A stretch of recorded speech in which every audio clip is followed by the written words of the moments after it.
Hello and welcome to day 8 of the Puro Joshi Advent Calendar here on the channel. My name is Peps and today we are opening another door into the world of Japanese Pro Wrestling 2025 as we take a look at the year of Pro Wrestling Noah. Noah entered 2025 with questions about its direction and the balance between the veterans and the rising generation. In this video I will be breaking down how Noah evolved throughout the year from its major tournaments like the N1 victory, the storyline shift, to the emerge of new stars like Osawa and Yoshiki Nomura and the stage of his championships.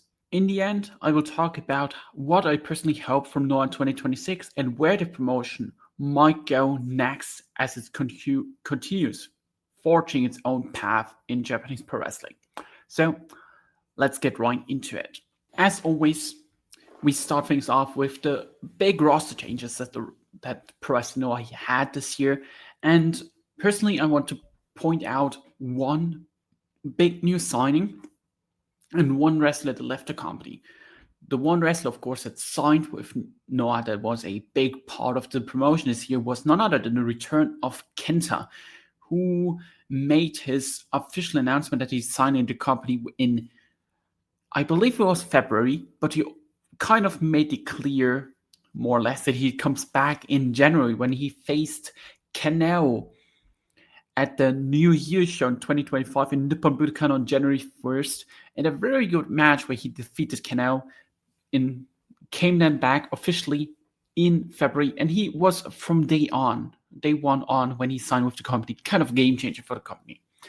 His tag team matches together with Kanao and Ulka Sasaki for the majority of the spring were really fun, and that led to a big time title match where Kenta main evented the Ryogoku Gokugikan at the 25th anniversary show against Osawa for the GHG heavyweight title. It was, in my opinion, a really good match that drew over 4,500 people.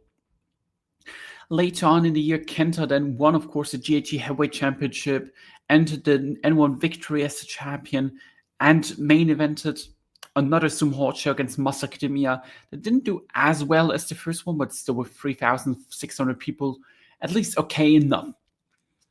Overall, he was an instantly impactful signing for the company, not only from the drawing ability that he brought to the promotion as one of the stars, but also as a wrestler on the roster. He, throughout the year, he really has risen up to occasion and felt like a Kenta from the past.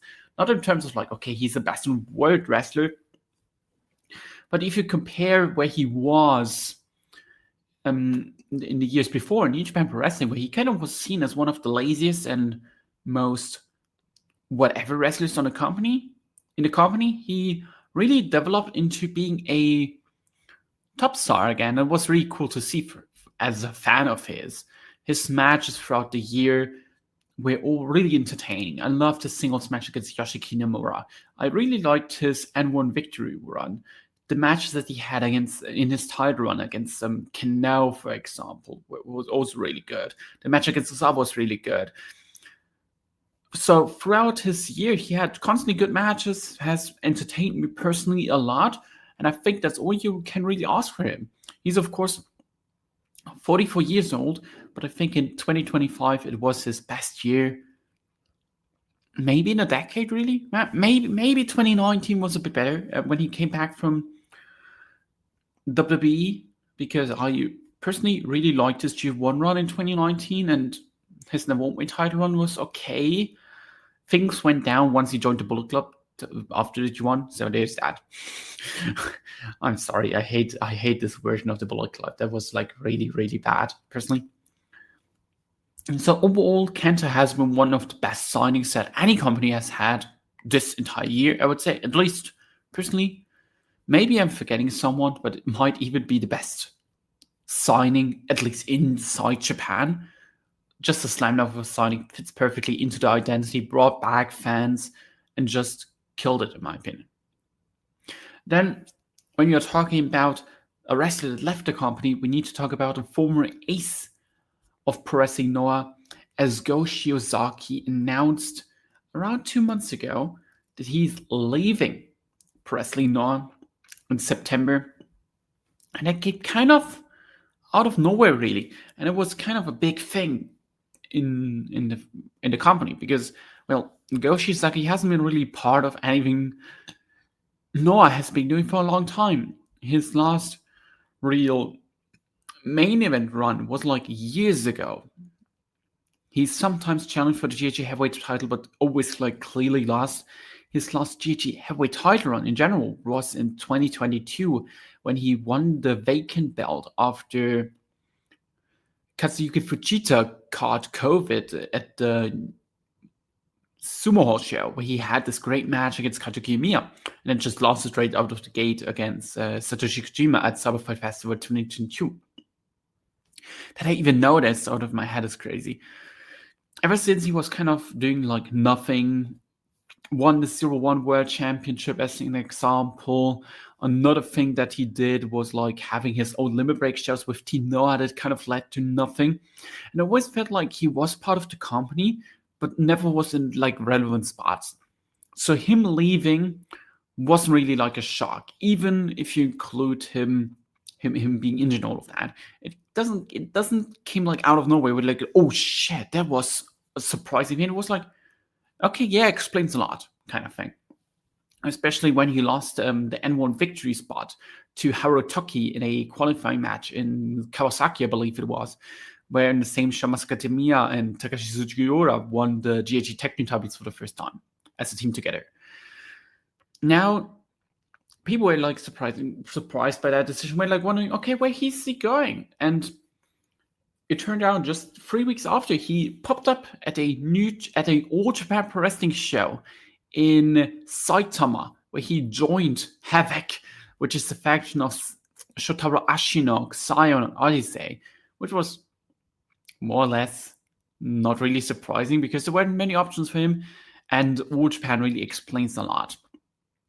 Ever since, and that is where I pointed it out, All Japan and Noah seem to be on like really bad terms.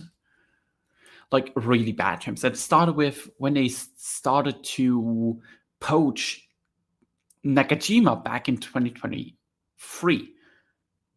Yeah, 2023. And that continued now with All Japan also poaching more or less Go Shiozaki from Pro Wrestling Noah. That is kind of like a bridge that is completely burned, and a lot needs to happen for that bridge to not be burned. I wonder, personally, if that's going to be something more or less that is going to be built on in the future. Maybe they find themselves back on good terms again because, it's wrestling, right? Like, let's be real. Wrestling is like so weird. Things can always happen. But Go Shiozaki is now in All Japan, is teaming there in the tag league currently with Shotaro Ashino that is ending on Wednesday, I believe, with the final being like Xion and Odyssey against Talos and Ren Ayabe. Who really cares, to be fair? So there's that. Go Shiozaki also had some kind of issues with the 0-1 title that he vacated but never gave back to 0-1. So his tag team partner from Team Noah, Atsushi Kotoge, needed to do that and needed to apologize. And it was also like a weird situation because Hiroki, who also is part of Team Noah, came back from injury, was like kind of saying F off to Go Shiozaki. So there seems to be at least some bad blood between Pro Wrestling Noah and its wrestlers with Go Shiozaki. Is that deserved or not? I don't know. I would at least say, if an entire company is against you, even your friends, then there's at least something you did wrong. But, who really knows? We will never really find out until someone tells a story, but it's definitely clear that something more or less bigger has happened there. With that, I would say we jump to the next topic, which are the tournaments and the titles. And the tournament, of course, we'll be talking about is the N1 Victory that had its 2025 edition that took place between September 8th and September 23rd, 2025, with the finals happening at Kurken Hall. The lineup was originally announced in August, featuring 16 wrestlers, including a lot of interesting names. We had the A block: Daga, Ulka Sasaki, Manabu Soya, Tetsuya Endo, Kaito Kiyomiya, Kenta as the champion, Katsuyuki Fujita, which was kind of a surprise, and Masaki Tamiya. In the B block, we had Jack Morris, Galeno, Ricky Knight Jr. from RevPro, Naomi Chimafuchi, Kenao, Daiki Naba, Harutoki, and Ozawa. It was on paper not really an interesting lineup, to be completely honest with you. I felt like it was a whatever lineup. Like, it didn't really matter to me. It was just there, in my opinion, at least, from the names. How the tournament played out, it was kind of similar, to be honest, completely honest with you. We had Masakitamiya as the winner of Block A and Jack Morris as a surprise winner of Block B. And it didn't really felt big at all because one of the key names, and that is the first thing I want to talk about, with Osawa being injured and needed to withdraw after the first night, where Osawa would injure his left foot, falling in an Asai moonsault to the outside, where Mafuji didn't really catch him, and that caused him to withdraw from the tournament and forfeit the rest of his matches.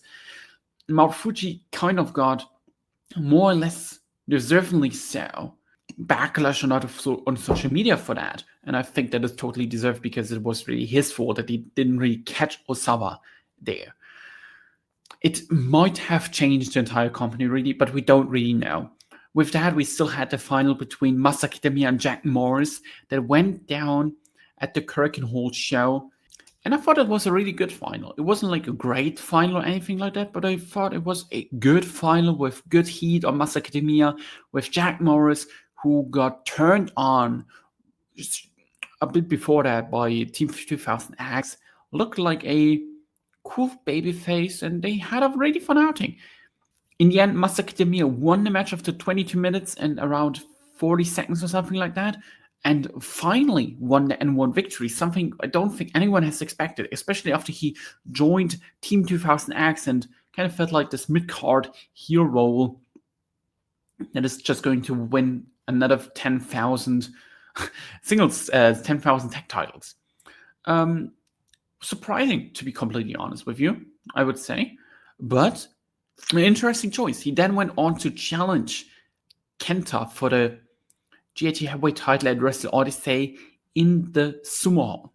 Overall, for N1 victory, I would say we had some cool matches. I thought some had some cool outings, but overall, it was a really uneventful tournament. Like, you can point out some good performances of especially Kanao, I believe, had some good matches. Personally, I liked some of the matches that Jack Morris and Galeno had together, the two, including the playoff match that they had at the end, because they were, of course, tied after double countdown they had earlier in Osaka, and they both had 11 points heading after the final standing, so they needed to fight again with Jack Morris winning. I thought that was pretty good. I liked their matches. Kaito against Kenta on the first night was pretty cool. So overall, I would say it was a solid tournament. Nothing special, nothing bad, just solid.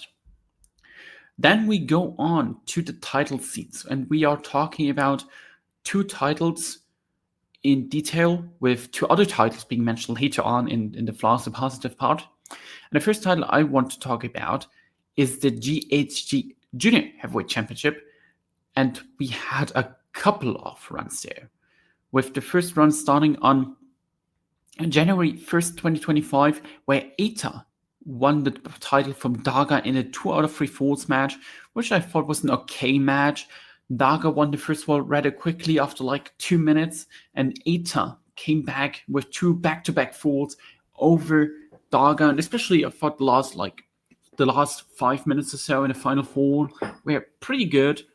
Eita felt like a real ace of the company kind of wrestler in that moment, and I thought, okay, you know what? Good for him. I enjoyed that match. Eita then went on to hold the belt for 122 days, defended it against Hayata in a match everyone kind of forgot because it's Hayata. Then he defended against Alejandro in a match that was solid. It was good. I liked it in a Curricle Hall show.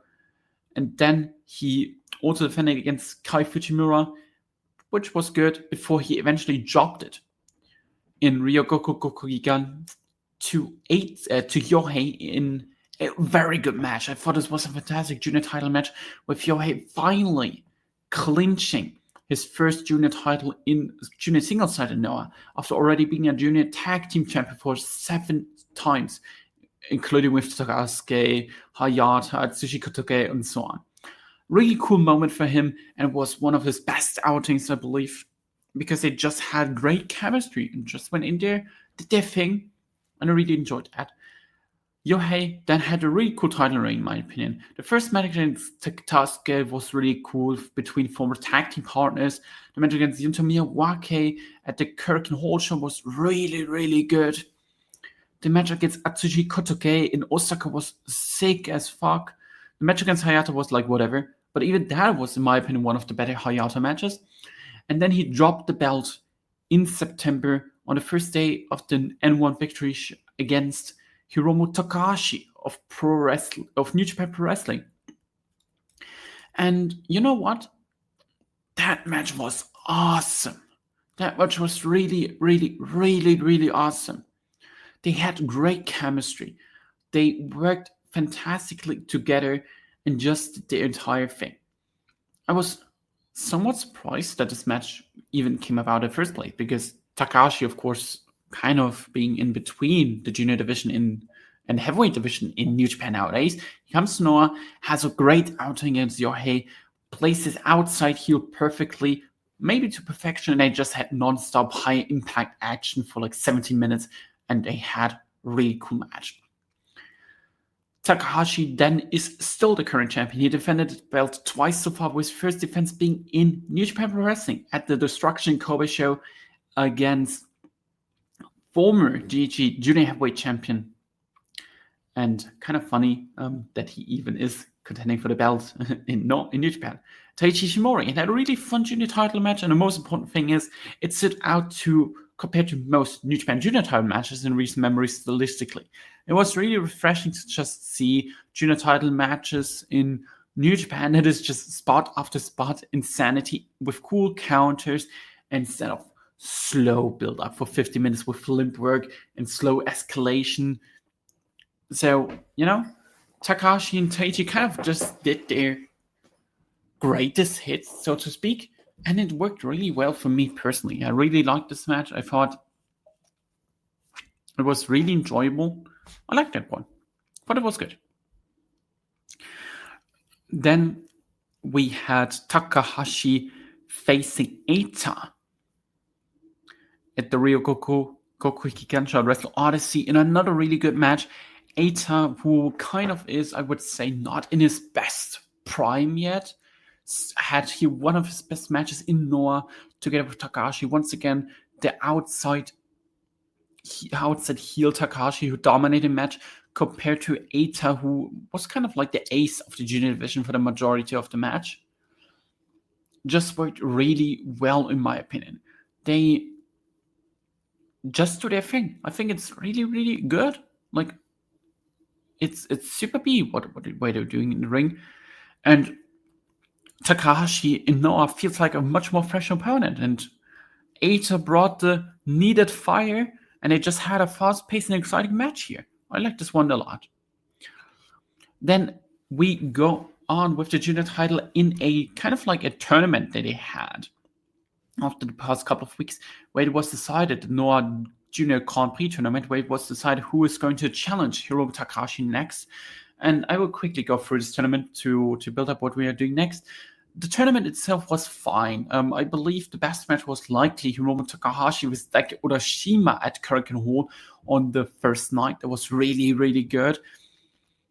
Other matches were always like at least solid, nothing too special. And then we went down to the final, where Hiromu Takahashi won another good match against Kai Fujimura and claims victory as the first Noah Junior Grand Prix winner as the junior champion, and with that was able to decide who his next challenger is going to be. And his next challenger is going to be none other than Amakusa on January 1st, 2026.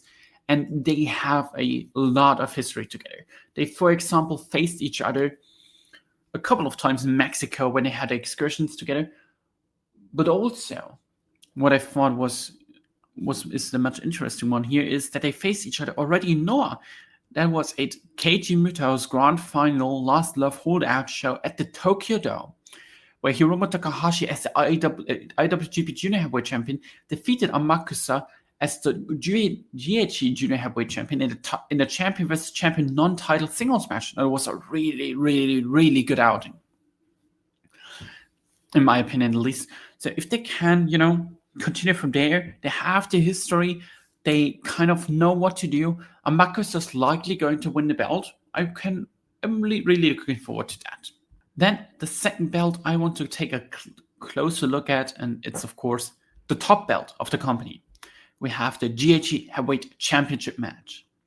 As at the beginning of the year, Kaito Kiyomiya entered the new year 2025 in Nippon Budokan as the champion to defend it against Osawa. And as everyone kind of knows, the match was insane.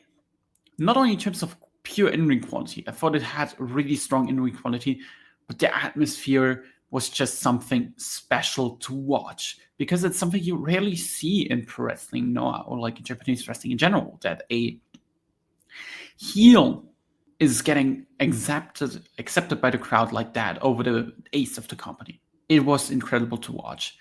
The storyline that it told with Osawa Kaito was like really bold, with Osawa playing this psychopath who leaks Kaito's private life. But, look what that led into. Noah created a new star in 3 months' time who got cheered over the ace in Kaito. Kaito sometimes even got booed in this match. They played their cards completely right here and made a star that sold tons of tickets for them throughout the entire year to take this away. The match itself was unreal. It was a standout performance by Osawa, who looked like the biggest star in the world just by outshining Kaito in the Budokan. So smartly worked, had the right spots, built up perfectly with an insane finish with the 450 splash, the Phoenix splash from Osawa, the Real Rebel splash, or whatever he calls it. And the crowd goes absolutely nuts for Osawa. We're like super happy when he won the belt. It was insanity. I just love this match. Real Rebel won the match. The Real Rebel continues to run through Noah. Well, he started his run in Noah with that and held on for the GHC heavyweight title for nearly 200 days and defended it multiple times. He defended it first against Galeno, which was a good match, but you saw the clear weaknesses that both wrestlers had in this match, as both are like really inexperienced in big-time singles matches. For Osawa was like his second big-time singles match. I think for Galeno it was maybe his 20th or so overall singles match in his career. Then Osawa had a lumberjack deathmatch, double title match, where he also won a GHC national title from Manabu Soya, with Tadasuke being the one that turns and being the X Factor against the Passionate Rattles. What a stupid faction name. That was, in my opinion, a fine match. I liked the match against Masaki Tamiya at the Kurikan Hall show in March. That was really good. The match against Kenta in May in the Ryoko Kokigan show was really strong. Same for the rematch against Kaito Kiyomiya at the Kurikan Hall show, where the crowd was more behind Kaito, and they implied new levels to their New Year match. That was really good, in my opinion. The match against Takeshi Sujiro and Tetsuya Endo, the three-way elimination match, where they did the midway through turn of Takeshi Sujiro, that kind of like everyone called, was kind of weird. I thought it was weirdly laid out. I didn't really like that one. And then he lost the belt to Kenow on July 19th at the 25th anniversary New Departure Day 1 show. I did a video on this, and the match I followed it after. I thought it was a good match. The finish was kind of surprising with the Super Octopus kick that ended to a KO finish, but I still really enjoyed this one. Kenow then held the belt in his full run for entirely 1 day. It's not even 24 hours later, he lost the belt at New Japan, Noah, New Departure Day 2 to Kenta in a tremendous match. I think this was maybe straight up the best match Noah had this year. It was incredible to watch, in my opinion. It was just super good. And you gotta say, you know what? Chapeau Kenta for having this resurgence as a wrestler. I'm super happy for him. And they had a fantastic outing there. Kenta then was challenged by Naomichi Marufuji in the match. Kind of everyone saw on Twitter via clips with the Barge GTS and everything like that. Naomichi Marufuji is an embarrassment to pro wrestling 2025, sadly. There's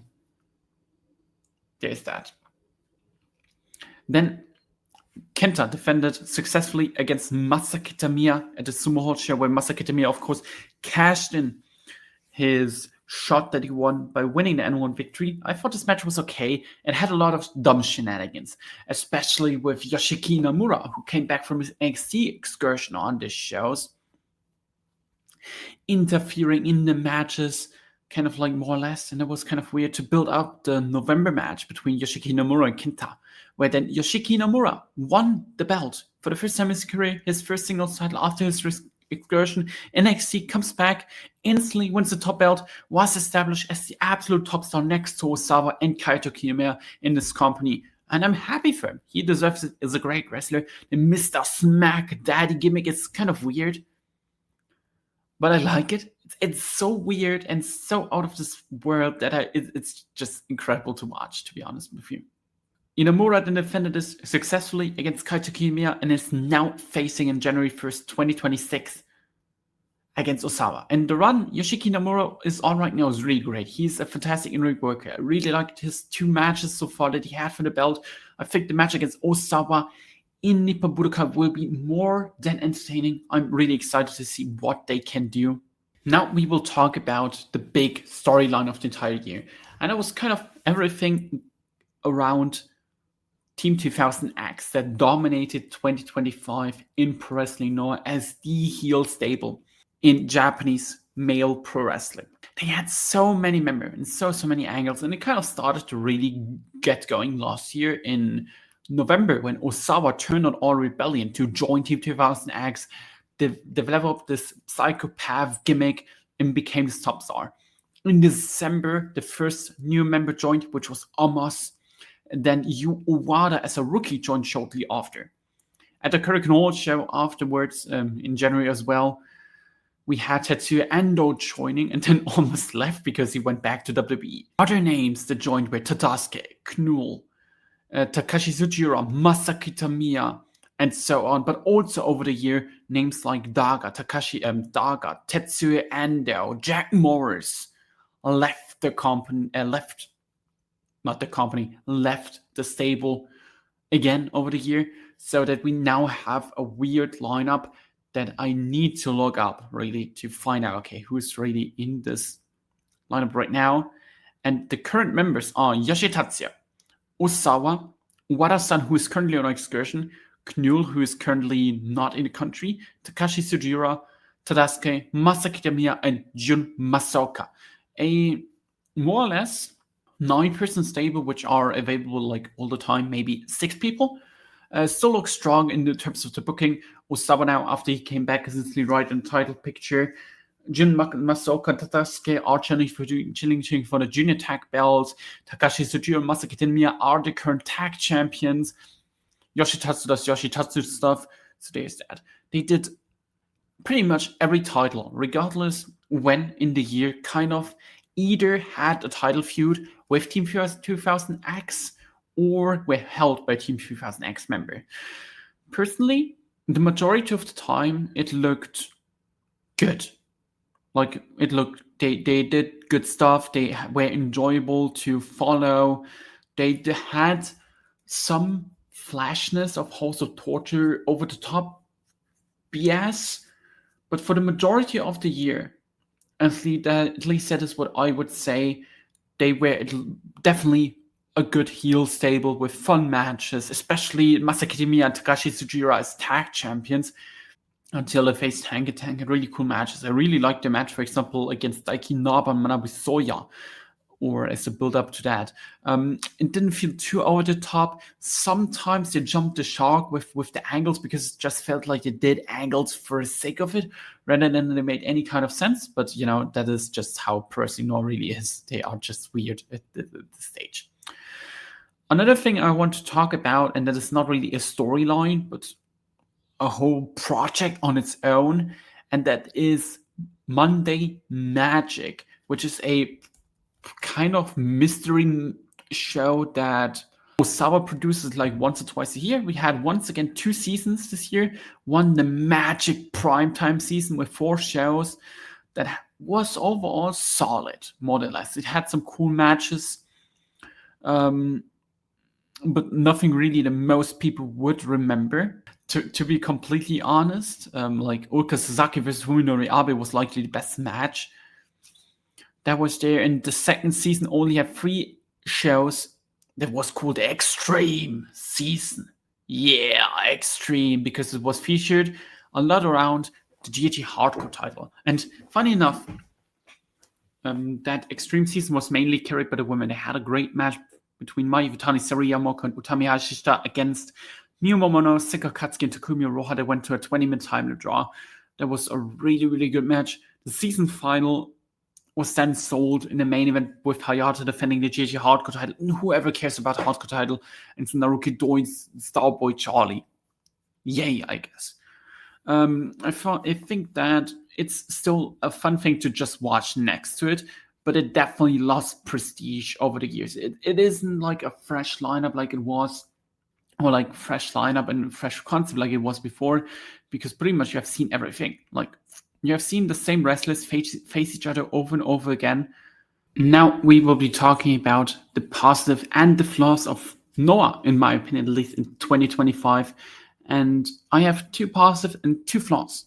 I will start off with the 2 negatives because I feel like they are a bit more negative than the positive, because the positives are really, really cool. The first negative is everything including WWE. I feel like it's just a waste of time, and this deck riding of WWE on his shows, especially from Marufuji, comes off as rather cringe worthy than anything, and it's not like they gain anything from it in terms of the product. Like this, they got sent over Hank and Tank and Charlie Dempsey, which are like in theory solid wrestlers, but none of them really bring anything to a company outside of okay, cool. They have wrestlers from WWE. It felt always, to me at least, like nothing, personally. Like it was just there, really.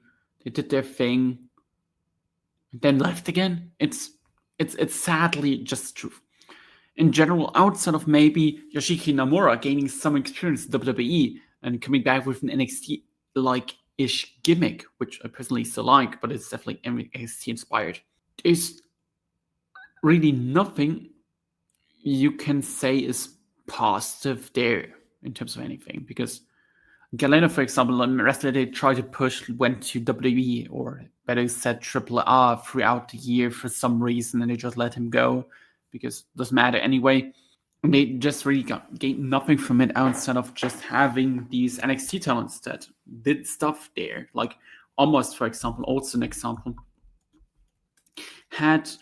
came in, had a tag title run, and just vacated the belt because you couldn't get the belt off him because he's Almost, and you can't lose him. It felt like just a waste of time of everyone that you could have invested into talents where would have been there through the whole year. It doesn't even need to be another foreigner or another Japanese star, but you could have brought in freelance or anything like that. Could have filled in the entire thing way more, in my opinion at least, than if you would have given it to an NXT star that is gone in a month or so.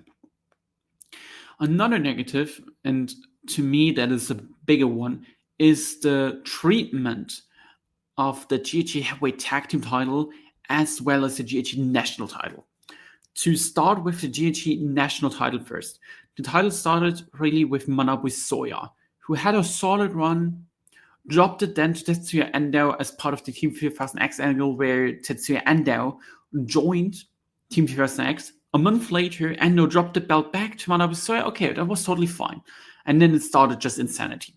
Osawa won the belt in a double title match, vacated it right after and said, I'm better than this title is worthless, which is like, why are you saying this after beating the title that vacated it? Like, you just beat the title to death with that. It's just, yeah, this title is worth bullshit. And which sucks because a lot of wrestlers, especially last year and the years before, tried to make this a real big thing. And here the Dr. Wagner Jr. is an example. Even Manabu Soya and Ulka Sasaki tried this belt, even though his run was really like cut short. But they all tried to make this belt as a secondary belt for the mid-card names that can't reach the top belt. Then a tournament was held with Galeno winning the belt, defending it against Saxon Huxley, Alpha Wolf, which was a cool match, Will Cruz, Jack Morris, which was also a cool match, and then dropped it to Dragon Bane.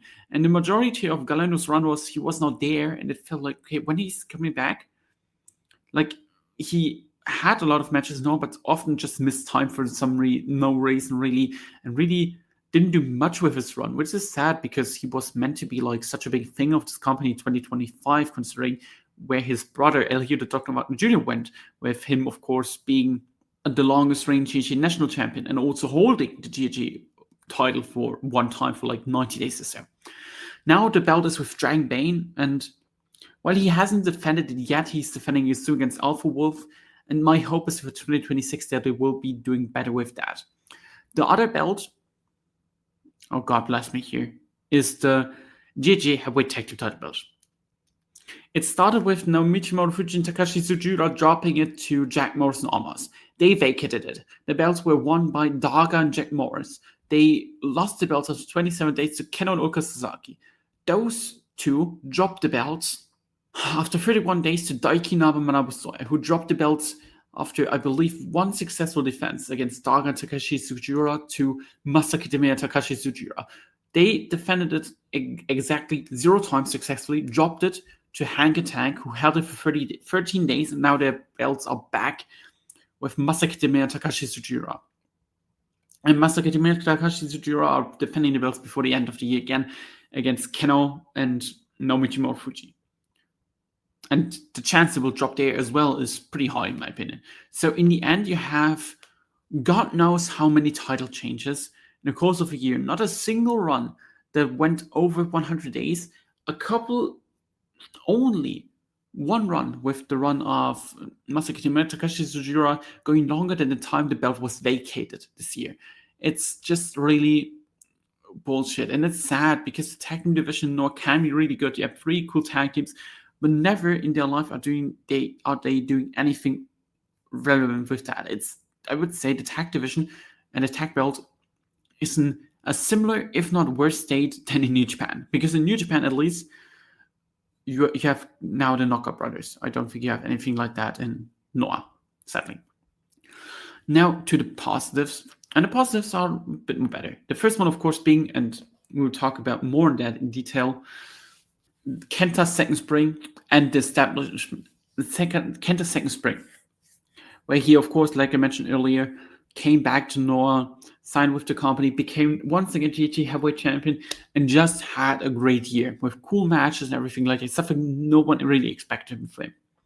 And the second big positive is, and that is one hell of a big positive, is the establishment of new talents for the next couple of years. Of course, we need to look at the heavyweight division, with Osawa, of course, being the champion for the majority of the year, with Inamura being the champion now, with Kaito Kiyomiya being placed as the third top guy next to them. And they have a main event scene for the next 5 to 10 years that they can just rely on with those 3. With, of course, Osawa being a big draw in the company, with Masaki Tamiya, and with Yoshiki Inamura being, of course, this fantastic wrestler, and Kaito Kiyomiya just being the ace of the company that he was for like the past nearly 10 years now. That is a really cool combination that they have there together as the top, but also below that in other card region, they tried to really establish a couple of new names. Onashima, of course, being the big one in junior division, who debuted just not even a long time ago, and now is junior tag team champion together with Daga as a cool tag team. They won't hold the belts for long, but even him getting this accomplishment in the first place is a big thing for him. He had also like big time singles matches against Hiromu Takahashi as an example. He's one of the guys that are just profiting of that. And I don't really would say that the booking of Noah is like great or anything like that. I have a lot of flaws in the booking still with pulling the trigger and anything. But it felt like that this year they made a lot of correct decisions in that regard. And it's really something you need to point out if you're talking about Pro Wrestling Noah this year.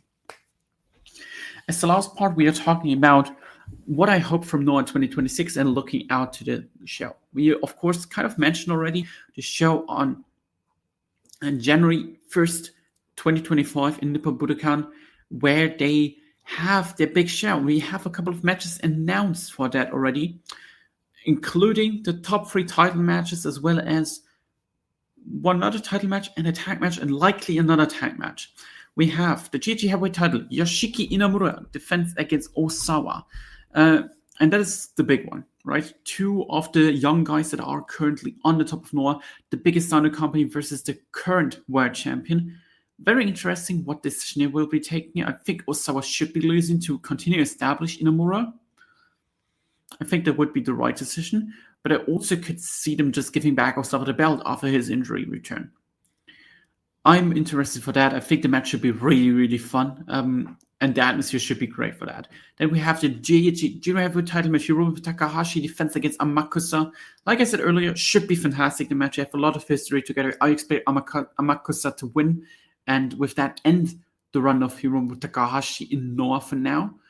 That should be really cool. Then we have the GHC National title, Dragon Bane defense against his brother Alpha Wolf. And while the match itself won't get like a lot of time or a big spot on the card, these two have shown in like dozens of singles matches how good they can be together. And I think that is something to really look forward to, what they can do with now a belt on the line. That is very important on the card, and just show, hey, look, we are just two cool wrestlers that are just doing their thing. Then we have Will Cruz defending his Progress Outsiders title on the show against Saxon Huxley, which is like, who really cares, to be honest? Like, I can't even find anything positive on that. It's just a match that will likely go 5 minutes and Will Cruz will just win. Then we got the match that was announced today when I recorded this, Jack Morris and Kaito Kiyomiya facing none other than Dog Gallows and Carl Anderson of the Good Brothers.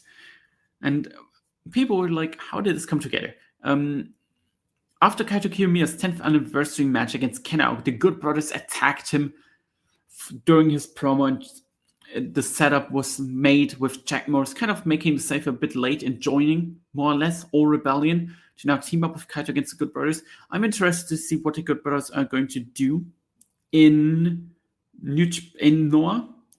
They have been teasing with the world famous thing that I have said like 2,000 times, that they might be join Team 3000X and be once again in the heel stable. It's interesting. I definitely am sure they wanted to join. At least it would have get back to New Japan, but New Japan either can't pay them or didn't want to pay them. So they are now Noah. It's interesting to see what they're stealing is there as a tag team. I would expect them at least to get the tag belts pretty soon. If not, Carl Anderson gets the singles belt soon, to be honest.